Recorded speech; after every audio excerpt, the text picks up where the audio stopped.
Okay, good morning or good afternoon, everybody. Sorry for the little delay there. We were just jumping off another call. So today, I don't want to even waste a minute because we have some plans on the agenda to be able to engage in some good group discussion and some planning around the training and orientation needs for PAs, and hearing from you is really important.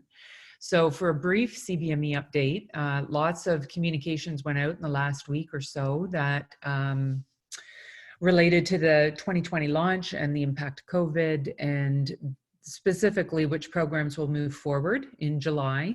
There are 6 programs that will move forward. The 6 that will defer to 2021 were on that list were adult cardiology, respirology, clinical allergy and immunology, and pediatric surgery. And the key points there has been really 2 things. One, the programs that will go forward with transition, the college is referring it to more of a permissive transition, where we recognize that there will be challenges with EPA observations, with reduced clinical elective surgeries, other challenges that present themselves to EPA completion. The rule, kind of general rule of thumb there, is capture everything and document it as much as you can using other assessment methods. There's been reliance on a greater reliance on ITERs. We've developed a virtual medicine rotation in ITERs, as well as an academic development rotation as well with ITERs, and ITERs junior and senior to be used during redeployment, which we've just started to have some experience with, and probably, unfortunately, may see again in the fall, hopefully not. So those things are in place. If there's any questions about anything in today's call, please actively use the chat function, because there's going to be a number of people that are going to be speaking, and they can kind of incorporate what your questions might be, and then we can certainly take them up at the discussion and planning. So the objective is really a brief update from Candace and Lauren, what they have learned on a recent call from the national group of program administrators. Chantal's going to chime in with some of the MedSIS enhancements that they've been shared with you on a detailed table prior. If you have questions about that, we have the table in the to project here, but you can ask Chantal any specific questions about that, and she'll go over the new competency committee dashboard as well. And then really focusing on PA orientation and training. Naomi Downer is going to share from her experience coming in 2019 into the role in CBD. And we really want to spend the time talking to really pull out what are those gaps between what you're getting and what you need now that we've moved more deeper and deeper into CBD, and your roles are evolving. So just before you carry on, Chantal, sorry, if we could have Candace and Lauren, are you on the call? They might not be on yet. There is another event. Oh, are you? Okay. No, sorry, this is Allison. I just said I don't think that they're on. Okay, yeah, there's another, we have a couple conflicts today. There's another event that was happening that we couldn't kind of avoid. And then there's some others that have program level activities that we were notified about. So that will go out in an update, so we can move on. So Chantal, you want to share your MedSIS activities? Lots of good stuff happening. Yeah, so main things that are coming up is we have family medicine launching with CBME next week. And then we have, we're going to be working towards onboarding first emergency medicine and anesthesiology to have their global and daily evaluations working in MedSIS. And so this is just allowing for, it's like making use of the WBA, but instant email notifications, and you can tie faculty evaluations to it, which we previously didn't have. We're making enhancements to the learner summary report. One of the main things I think will be of interest to you guys is the competence committee dashboard. And Lisa, I don't know if you have a slide on that or I have it and I can share my screen. Perfect. Please do. Okay. Let me just stop sharing while you do. Or do you want to just go through the other enhancements since I have the slide up here and then come back to the competency committee? Okay, that works. So these are the bigger ones that are coming in the next wave of development. So we asked for these things to be developed by the end of August at the latest, but you can see there's a couple things in here that were more urgent and we've asked for a deadline of July 1st. One thing is that when you trigger an EPA on a mobile device or on the desktop, right now, there's only the short version of the EPA title. And so I don't know how familiar you are with the EPA names, but most of them have a quite lengthy name and they've been converted into this very short version by the Royal College. And currently we only display the short version. And what we're working on is when the resident or supervisor is going to trigger an EPA, there'll be like a little info button that they can click to see what the whole EPA title is so that they have a better sense of which EPA they want to trigger and they don't make a mistake in triggering the wrong thing or anything like that. So that's one. We're also working towards multi-source feedback. This one, we still have to do some work at our end to figure out kind of multi-source feedback requirements, what the Royal College is looking for in terms of multi-source feedback requirements, like what they want to know, what types of reporting need to go to the resident about their multi-source feedback, and then we'll submit that and get that underway for development. The next two things on here, advanced queries and multi-select options, these are specific to the EPA requirements. So when you look at your CBME dashboard for one of your residents, it has the stage and then it has the EPA and then it has the requirements that they need to complete in order to achieve that EPA. For some programs, they have more complex requirements where you need to have like multi-select certain things, you know, or the requirement can be very specific, like it has to be this specific procedure in this specific setting on this demographic of a patient. And right now we don't have functionality in the system that allows the system to do the legwork to track that and auto-calculate the resident's progress on that. And for programs who have those types of requirements, which is quite a few, they're tracking that stuff manually. So implementing these new functionalities will remove some of the legwork and manual work that programs are doing, and the system will be able to auto-calculate that process. The other assessments tab on the CBME module. So this is the tab that shows you all of the non-CBME forms. It brings in the ITERs, the WBA, the procedure log. And so we're making a few enhancements to this screen. One is we're updating or upgrading some of the filtering options.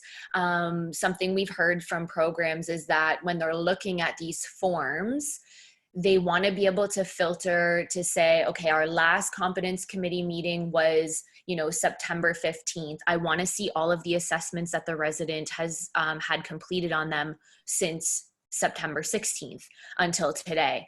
And that's a filter that we didn't have in there. You could only kind of say, show me all the evaluations for the rotations that took place in this period of time. And rotations taking place in a period of time versus looking at when forms were actually completed are two very different things, as you all know. So we're upgrading that. And then we also want to, you know, we recently, or not so recently, but we turned on expired evaluations, and that status is not coming into that other assessments tab. And so folks are saying we really need to see what forms have been expired. Like, is our resident trying to trigger forms and our faculty are lacking on completing them?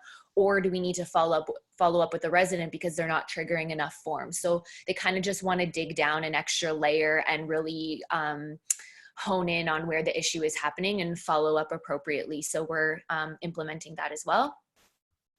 Probably the biggest thing that we're implementing that will have the largest impact on the most programs is the passive one-step acceptance. And so currently when residents trigger an EPA form to a supervisor, there's a two-step process. The resident has to trigger it, they send it to the supervisor gets an immediate email link, they click the link, they complete the form, they submit it. A lot of folks are saying, you know, it's too confusing or too much time is going by. We really need that instantaneous, be able to put the feedback in, submit it, and move on with our day. And so we are implementing a one-step solution where the resident can trigger their form, hand over their mobile device to the supervisor, and it can be submitted right in that moment. There's no two-step with the email. And then what will happen is the supervisor will get an email follow-up for security purposes just to say, you know, this attached form was completed under your name. If this wasn't you that actually completed it, then please contact such and such and such, whatever email we decide to have as the contact person there. Again, so we're hoping to have that ready for July 1 so that the incoming group will kind of be none the wiser to the old process. They'll be starting off with this new process that's more efficient. And then again, like I mentioned, the learner summary report, basically we're just building it up. We're just adding layers to it of more information, more flexibility in how you can pull it. Right now, everything's aggregated, and some folks are saying we'd rather see it collated. So we're looking at things like that, and those will be coming later on in the year. And I think the way things are going, the learner summary report will be the key piece of technology that we continuously layer on top of until we get to the point where every piece of data that exists in MedSIS on a resident will live in a one-stop shop report. Okay, so is there any questions about that stuff? And I this just popped up to these because these are, I think, have a May end, right? These ones have a May end. These ones are a little bit more minor. So right now on the EPA form, there's a score, I guess, if you want to call it that, that is called not observed. And right now, if you didn't observe something, you actually have to manually select that you did not observe it. And so we want to default these milestones to already say not observed. Like the assumption is that you did not observe them until you actually change the score to something else, like in progress or achieved. And then one of the other ones that it might not impact some of your programs, but there are a few programs where the order of the milestones actually has a purpose and like a purposeful sequence on it. And the way that we had them displayed, it was not showing up in the original sequence that was outlined by the Royal College. So some of the milestones are almost like a step 1, step 2, step 3, step 4. And so we're implementing that they will show up in the order that is intended by the program when the file is given to us by Royal College. We had not originally put in a preferred sequence on the import process when we get the file from Royal College. So might not impact anybody here, but there are programs out there that do need to see that. Great. And just to stop for just a moment and acknowledge Chantel's work, it's been absolutely tremendous, and she's taken great effort and time to really advance things. We're very, very lucky to have our own MedSIS system, and certainly Chantel behind it. I've worked with other CBME and another school and that are on, you know, the consortium of Entrada, and our ability to customize and work at our own pace and really take feedback in from your programs and yourselves, the users, to further refine and make things more efficient is just tremendous. So thank you, Chantel. You've got a lot on your plate and you're doing a fantastic job. Thank you so much. And I do agree, like having our own system has been a massive advantage. You know, there was a there was a big cost attached to it, but I think it's already proved itself in terms of how far advanced we are in comparison to the other CBME modules that exist in the country. And just echoing what you said about, you know, we can actually listen to our programs and hear what you guys have to say. Like if something is not working or you see that there could be something improved, we want to know about it, you know, because then I'm sure if it's happening to you guys, it's happening to another program, and then we can work to like perfect the system and have it as functioning as efficiently as possible. Yes, thank you. So to that, also the process of submitting, if you are having an issue, some of it might just be a training point where there's functionality added, and we will go forward with some MedSIS training on all the different enhancements once they're in place. That's happening on the ground as Chantel works very closely with the programs that are moving into CBD. But those of you that are already in CBD, we want to capture that too. If you are having issues, please let Chantel know or myself. We do bring forms requests forward or other considerations to look at the functionality of MedSIS, and we put it through a fairly rigorous review and consideration and feedback cycling to be able to move things forward and make changes as we need. Okay. So back to kind of the thinking around orientation and traiing, and this is going to sorry, I'm just gonna did you want me to show the dashboard? Oh yes, yes. And then once I show it, I'm gonna hang up from the line just because it's my day off today. I'm in the middle of painting, refurbishing furniture outside, so Okay. I'll let you guys get to it, but I can share a screenshot of the document we've been working with. Okay. I'm going to stop sharing, and then you can. Okay. I see a couple chats I can look at. Okay, let me see if I can zoom in a little bit. Okay, so basically what this dashboard is, or the point of it, is to help simplify or better facilitate competence committee reviews for trainees. And so it originally stemmed from family medicine when we were working with them to get them onboarded to a CBME module in MedSIS.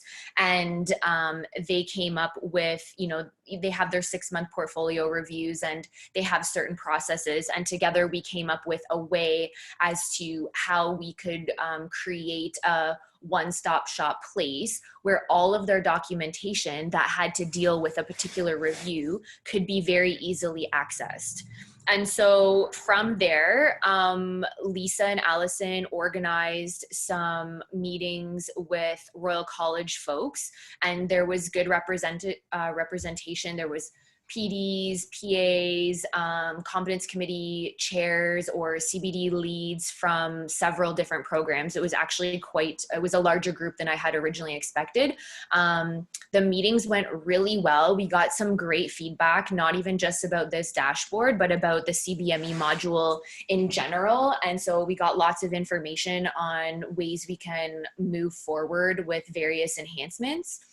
But the way this dashboard will operate is that the programs will have the flexibility to create a review.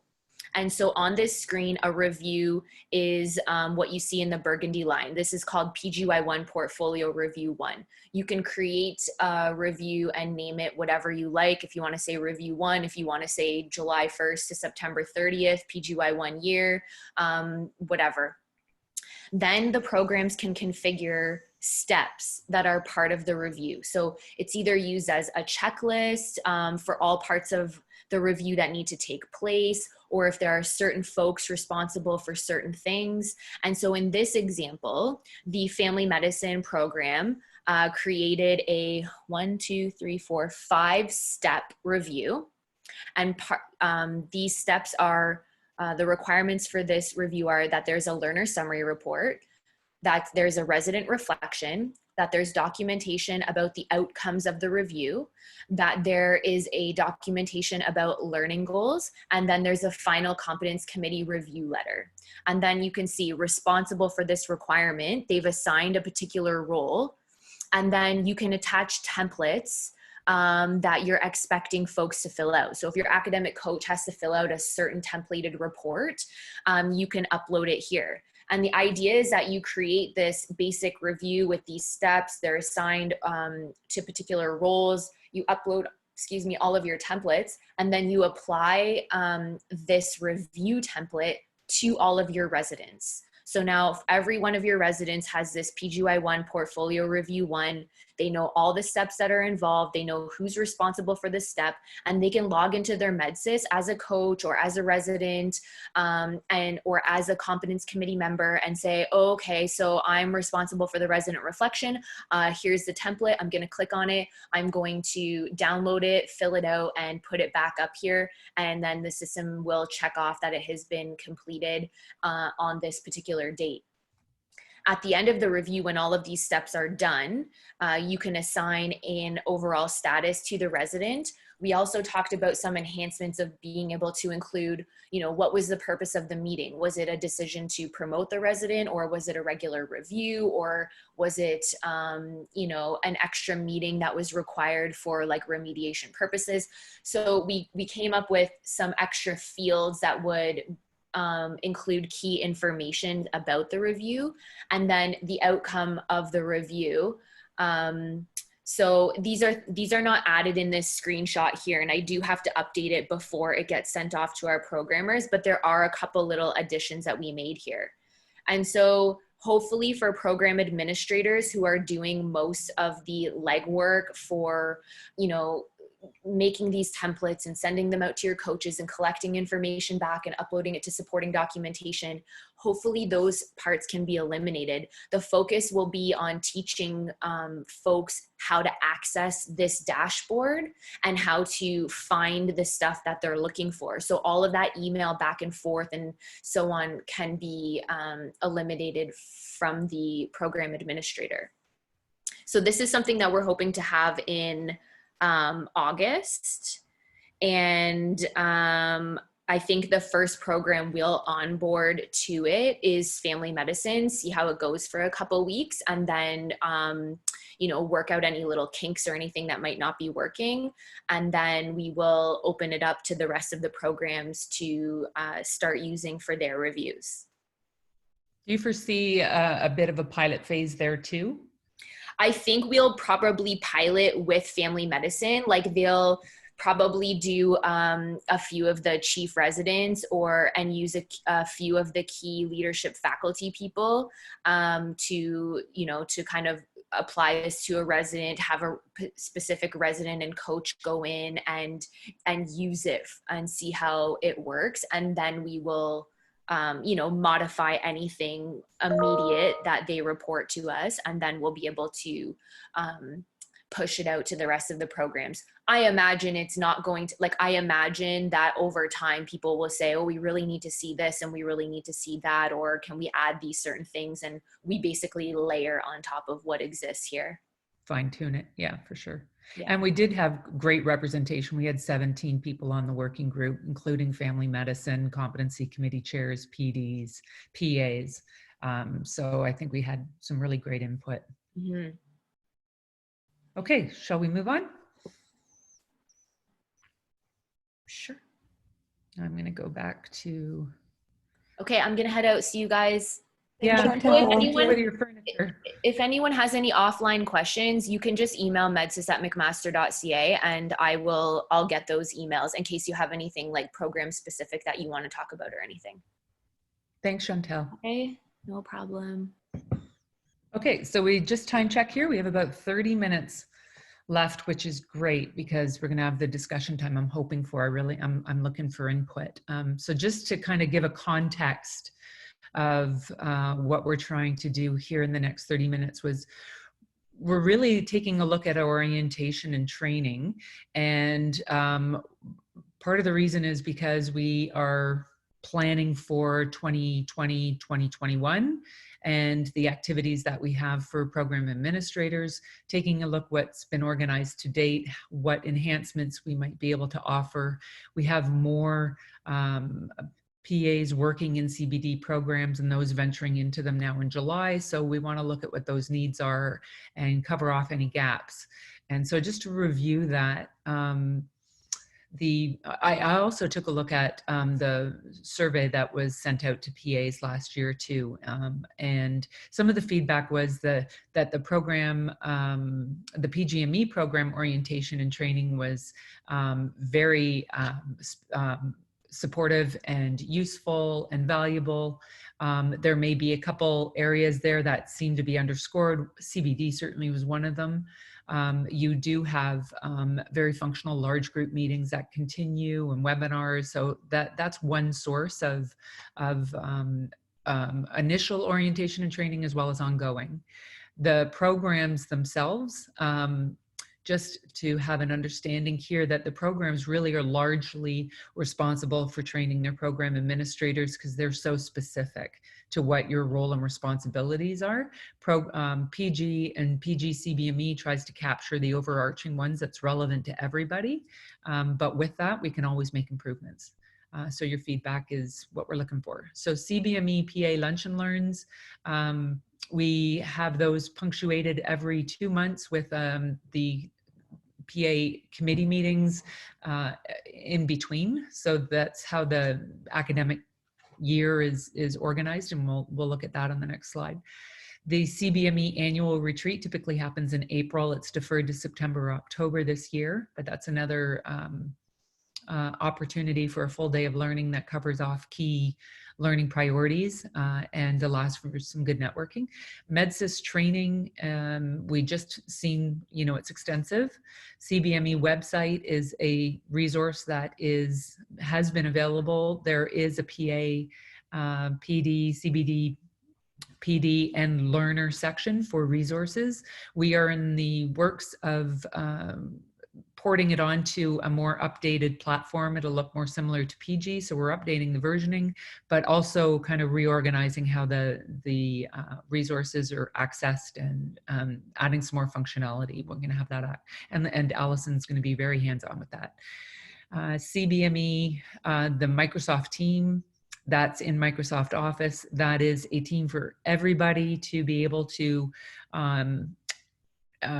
take a look at. So as resources or activities are underway across the committees, you can view in there. It's completely transparent. Anything related to CBME, I can do a session on an MS team for this group if it's of interest. I did just record a video capture taking a deeper dive into Microsoft Teams using the CBME module as an example with Teresa Chan. So those links will go out shortly. There is a channel in that team for PAs in the PA committee. So there's access to things that we talk about in there as well. I just mentioned the PA committee, they meet bi-monthly, and then we bring in a loop through members that attend the online national group and bring information back there for collaboration, sharing of resources, etc. The implementation committee, we have and the executive committee, we want to make sure we have PA representation on there. And if we don't, we want to take a look at that and make sure that's happening. There's an evaluation committee coming soon too, which may be another opportunity to participate in the committee. And now these new CBME webinars. So we've done one which was very well attended and was very relevant, I think, as the COVID issues and the launch issues. And we can continue these on a schedule that kind of makes sense for everybody. And certainly recording them is helpful in putting it out to those that can attend. But I feel taking opportunities through web technologies is really helping to get connected faces to names, and being able to chat and interact is really, really helpful. So the next thing, I'm going to stop here. I'm going to stop sharing, and I'm going to introduce Naomi Downer, who has come on board into CBD in 2019, and she's got a presentation for us that's going to kind of start off some further discussion about things to think about, recommendations for those that are about to launch in 2020, and certainly some thinking points about what we can maybe start to focus on as priorities going forward and where we might want to enhance things. So thanks, Naomi, for agreeing to do this. I'm going to stop sharing and then you can share your screen. Yep, most welcome. Thank you.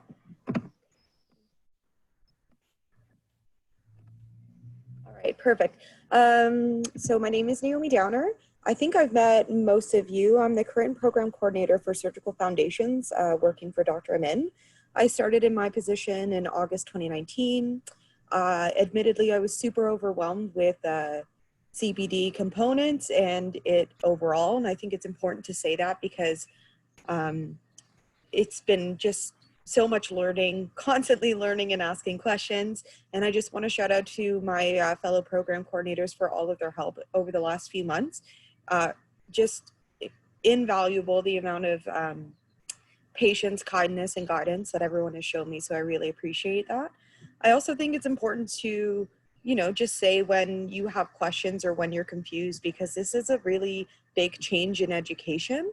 And as someone who is new to medical education in general, yeah, it was overwhelming. It was not easy. Yeah, I just want to say thanks to everyone. All right, so as a reminder, CBD is a change for everyone from the program directors, residents, program coordinators, faculty, staff, our nurses who are also doing some feedback on multi-source. It's a big change for everyone. One of the things that I'm most proud of since joining in August is working on the efficiency of our competency committees. So one thing that I'm really proud of that is honestly still a work in progress is making our reviews more electronically based. So instead of having paper forms going back and forth with communication, we have now been using electronic reviewer reports, which I found has been incredibly helpful, both in time and honestly paper-wise. Last and not least, McMaster and institutions across Canada have been holding faculty workshops, just so everyone can sort of get on the same page, which is also another challenge, just the level of understanding from everyone's point of view of what is CBD and what is actually being looked at and how do you gauge the success. So Surgical Foundations, we are also going to be working on holding workshops as well going forward. All right, so I have 3 tips for entering into CBD. So if you can, my first tip is attend in advance. So reach out to program coordinators that are currently in a CBD format and try and attend their competency committee meetings or their RPC meetings. I know that a few of you have come in to our meetings and found it quite helpful. I'm someone, I mean, we all have different learning styles, but I'm someone who honestly I need to see how something goes. I need to understand the flow and I need to be present to understand how things work. So I think it's really, really helpful if you have the opportunity to sit in on a meeting and just see how that meeting actually goes, the flow of communication and whatnot. It will be really, really helpful. It will also allow you to think of additional questions or things you might not have considered previously, and that's only going to benefit everyone in the long run. The other thing I'll say is that the reviewing process, the committee will get better and more efficient as time goes on. We've had meetings that have been 5 hours. Oh my goodness, no one wants that. It's not an effective use of our time. But over time, we've been able to figure out, hey, what needs to be said and what do we need to look at? The second thing I have is familiarize yourself with milestones and EPAs. I spent hours going through so many documents from the Royal College, looking online and trying to really understand what was being looked at and what was being assessed in each EPA and each milestone. I think it's really helpful to organize things in a way that you understand. And again, just asking questions to your program director and looking at all of these resources is helpful. But I found something that really allowed me to understand what was being looked at was to organize things in a way that I understood. And looking on MedSIS is also a great tool. If your dashboard is already set up, I would definitely suggest taking a look through it to see what the residents are going to view. If there's something in advance that you think might be missing, email Chantel. She's absolutely amazing and she can give you, you know, some suggestions or even just additional knowledge. And that way you can have a better understanding of what the residents will see themselves and what could be added. Lastly, it's not necessarily, I guess it's a tip, but I just wanted to say one of the challenges in surgical foundations, and this is a continuing challenge, is ensuring that the contextual information and the actual assessments of BPAs make sense. So there's things, Chantal actually referenced some of these, you know, if you need multi-source, if there's so many environmental factors that have to be checked off. One thing that we have noticed, because it's just such a big shift for faculty, staff, and residents, is to actually make sure that the contextual information is found in the assessments on those RC triggered forms. So one thing we constantly are reminding our residents of is triggering forms with the faculty present and taking those 2 to 3 minutes to just remind them of what is being evaluated. This will save so much time for everyone in the future, especially people on the competency committee and you as a program coordinator, when this information is inputted from the start instead of having to go back. So that's something I just wanted to put in here because I think that will be really helpful. And if you can nip this in the butt now, it will genuinely save you so much time. So I thought I'd put it on there. I put some additional resources on there. We are working on updating the Surgical Foundation's website. Again, I'm really proud of the electronic reviewer report, especially during COVID, doing things online and considering different options. I think it's only going to increase after this experience. But yeah, those are some of my tips. I really would love it if people reach out to me with ideas or suggestions or if they have questions.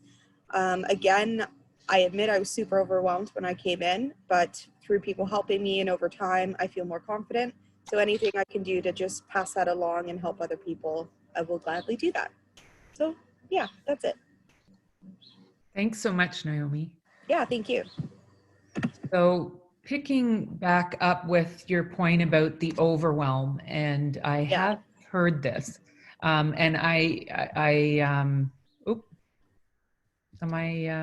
where am I here? Sorry. Oh, I can share my screen if you want, or I just wasn't sure if you wanted it. I'm just looking for my PowerPoint. There we go. Okay, so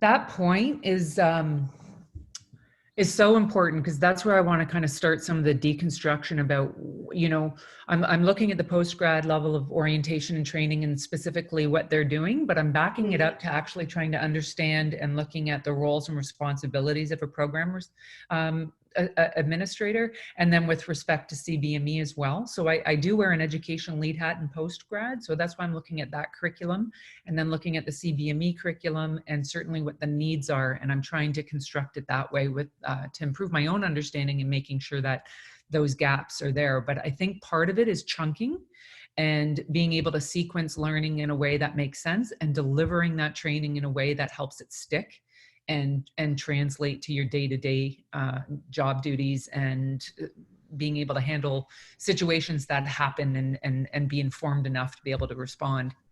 Yeah, I agree. Yeah, so I think some of the things that you kind of touched on was mentorship. You talked about how the others were really, really helpful to you, and those things happen over time. And that's something we want to encourage. And I've talked about that at the PA committee of being able to expand the members of the PA committee to have those that are about to transition with those that have already transitioned, and then maybe ones that are 1 year out so that we can kind of strengthen that bit and build a network. So we are working on it in that sense. But just back to the day one of readiness of stepping into that role and what is it that's required. So there's so many responsibilities attached to your role, and then there's CBD on top. So evaluating the curriculum as it is one thing. And so this lends me to look at the lunch and learns and how we might structure things slightly differently for 2020-21. And please, anybody chime in. There's, I think, just a number of us on the call. So if you want to just do it verbally, please do, or use chat. I've just pulled up what the lunch and learns were this past year, and recognizing that these things were all coming in fast and furious as we came to adopt CBD. Now we're deeper into it. We understand issues differently. We have more people in it that have perspectives and can give input.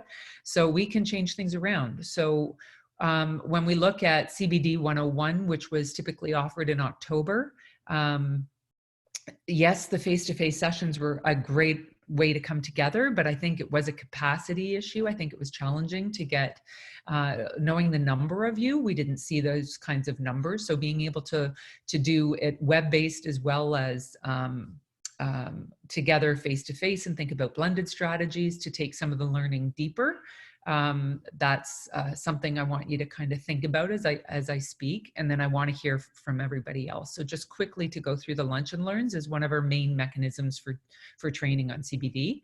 So what is CBME? I'm getting a strong sense the model is, without an education hat and understanding really anything about a completely new way of training and assessing residents, the model can be complex. EPAs and milestones, they have to make sense. And so framing it from, what's different, what's changing, and then looking at the curriculum and the role of coach and how things roll out. And certainly I see assessment as a main theme or sub-module that fits under CBD. And maybe that breaks out into a number of 1-hour webinars or some face-to-face where we come together and really discuss some of the challenges that are presented in any one of those modules. Then in December, and maybe it's something we do monthly. These are the kinds of things. If you hear my questions, maybe you have a chat answer and say yes, or put your hand up using the response options there. In December, we did a competency committee that was preparing for a competency committee. Vanessa and Wendy led that one, and they shared their tools and the process, all the things to think about. Hearing Chantel mention all of the different enhancements, and then certainly the competency committee dashboard, that all fed into this in terms of how do we streamline it, make it more efficient, how do we ensure good quality data going into MedSIS so that that quality data is available for easy extraction when there's deliberation and decision making around progression and review of trainees. So I think these sessions we might want to revamp. Well, we'll need to because MedSIS is going to be changed. But I think I hope to have some people come together if this is an interest to not only present on it, but come together and really work on developing that with Chantel and groups from the PA group and certainly from the committee to make some really good, useful training bits. That's a big piece, the competency committee. We're also going to be moving forward with evaluating it. So some things are dovetailing. In February, tips and tricks, we took a look at that.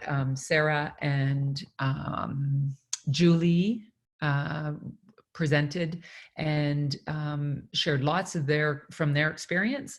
And I think that's a good thing to kind of cover across a number of topics. I kind of recognize one face-to-face 1 hour can't capture everything, and we want to have that discussion too. So our delivery methods, maybe we do a webinar and a follow-up on those things that really, maybe we do a 1 day where we break out face-to-face around a number of topics after we've done some webinars. We can think about that option too. Academic coaches, the role of an academic coach, we had to cancel that due to COVID, but we did open up the academic coaching workshop that's on May 27th. Coming up, that's a FacDev opportunity. It has breakout rooms and some already, I think it's already closed and registered. We had over 60, and I believe some PAs were participating in that or attending. June, enhanced learning and remediation. Again, COVID interrupted, but these are things that we can build webinars on and move forward. I'm curious about your thoughts. If you can enter in the chat what you think about doing some things over the summer for a 1 hour webinar here and there, or shall we do things rest? What do we need specifically for the groups that are launching? And how do we approach that permissive transmission with those groups that we talked about? Those that are deferring to 2021, we don't want to lose momentum. We don't want to redo effort. So how can we support you going forward to establish yourselves and have everything absolutely ready, specifically with FacDev and resident readiness. So that's that. And I just want to open it up for questions or comments or ideas.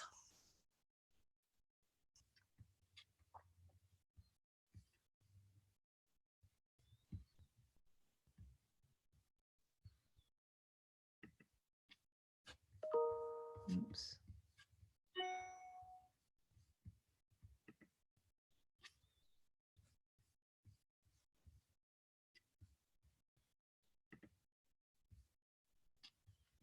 Can everybody hear me? Yep.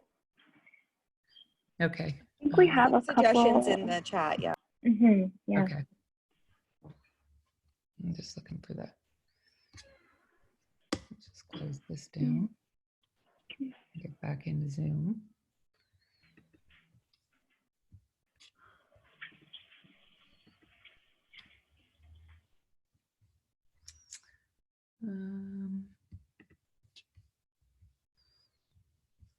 Okay, Alice, instead of me looking, why don't Allison, if you want to read through the chats and then we can just speak.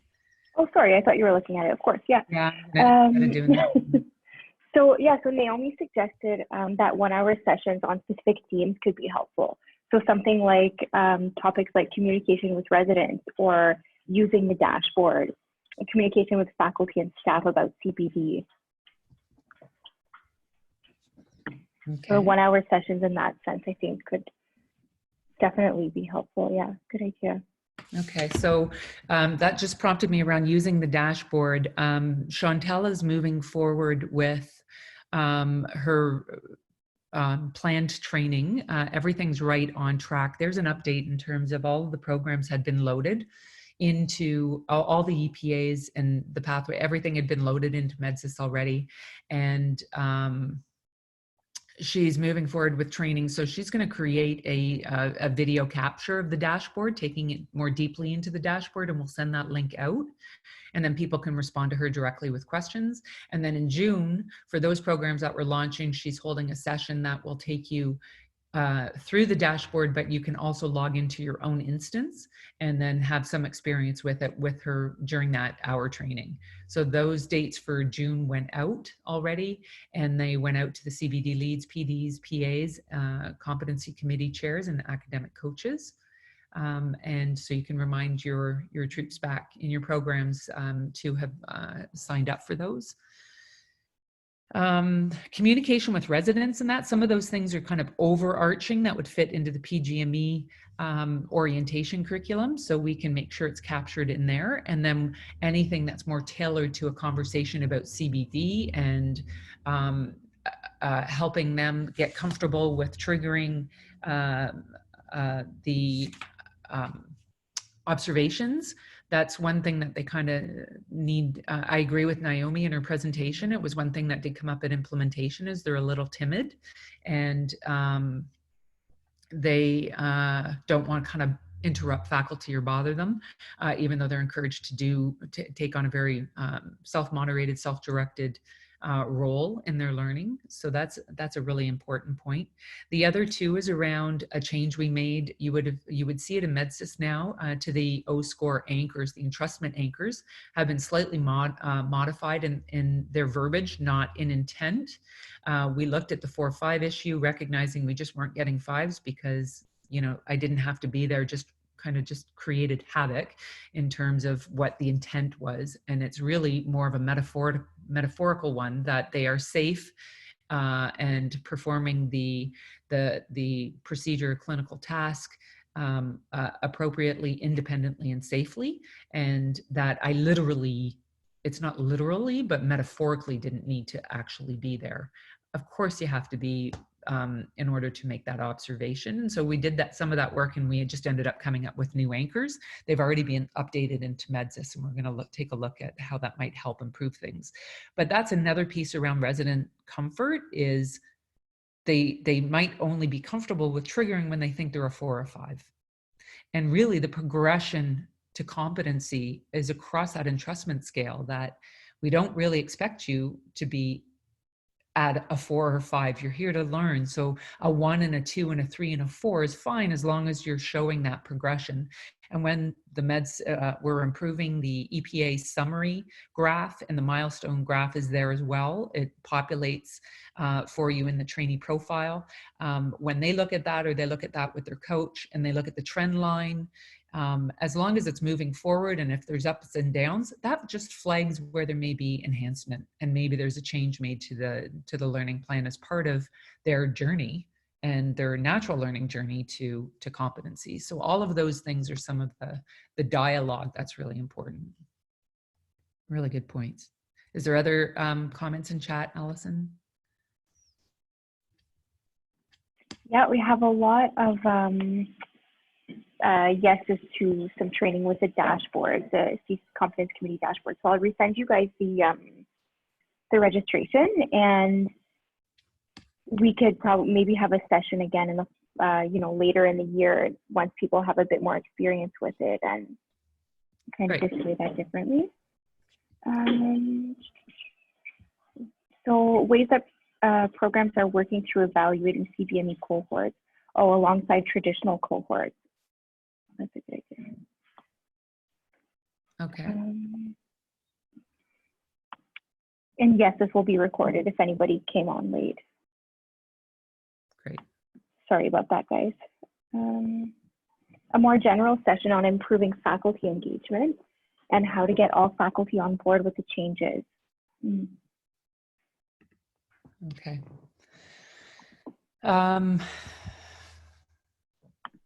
Yes, and so I can just speak to the work of the Faculty Development Committee. I'm having a problem with my Zoom link, Allison. I'm just going to leave it. If everybody can hear me, we're good. The Faculty Development Committee is chaired by Irene Basilius, and we've done a tremendous amount of work in identifying still those learning priorities and aligning them with what resources we have, and looking to enrich those things. So that is, there'll be a faculty development plan coming out, and some of that for details in terms of what will be offered for next year will be coming over the next month or two. And that's a very active committee. The Learner Development Committee has recently been restructured. Just to give you an update, it's now chaired by David Callan. He's established 3 sub-working groups to look at each transition point. So residents coming in from medicine into postgrad and have specific needs for PGY1s entering CBD, and then those that have already transitioned over and those that are exiting and moving on. So he has lots of activities happening in a brand new, well-established committee. And the implementation committee looks at all of these issues as well, represented by the various roles. And we look at barriers and enablers and where do we need to prioritize input. If you're interested in these committees or any other questions about how we're organized in CBME, just drop me a line. And if there's opportunities to get engaged in the work of those committees, I absolutely would welcome you. And we are moving towards establishing some smaller working groups as we try to get some neat eval stuff together and looking at how things are working and how can we make some quality improvements, as well as what pieces might become scholarly works, and putting that forward. And we hope to get a couple posters into ICRE. An update there is it'll likely all move online, like Amy has already announced. And so just looking broadly for opportunities for program administrators to get involved in not only your own work, but in terms of the broader CBME work as well. Any other things? I see we've got just a couple minutes left. Any other comments or questions? Okay, so we'll take the questions that are in the chat, and that'll inform any updates, and we'll put any answers out to the group. The session has been recorded, and so we'll send that link out too. That's Allison working furiously behind the scenes, keeping everything going and recorded, and that way we can really reach everybody and not and pick up from where we left off. It's good for us too to look at that recording and help it inform our work. So that's all good. Okay, so if there's nothing else, we can wrap for a day, and we can, I'll put out notice, or Ellison will, of whether we want to do this again just before launch or shortly after launch, and see where things are at. And then we'll continue to pull in your feedback around planning those lunch and learns, and we'll do it in a more structured way with some of this feedback. And we'll look to review and revise those for 2021. So thanks for your input. And thanks again, Naomi, for participating. Thanks, everyone. Everyone for coming. Thank you. Okay, bye.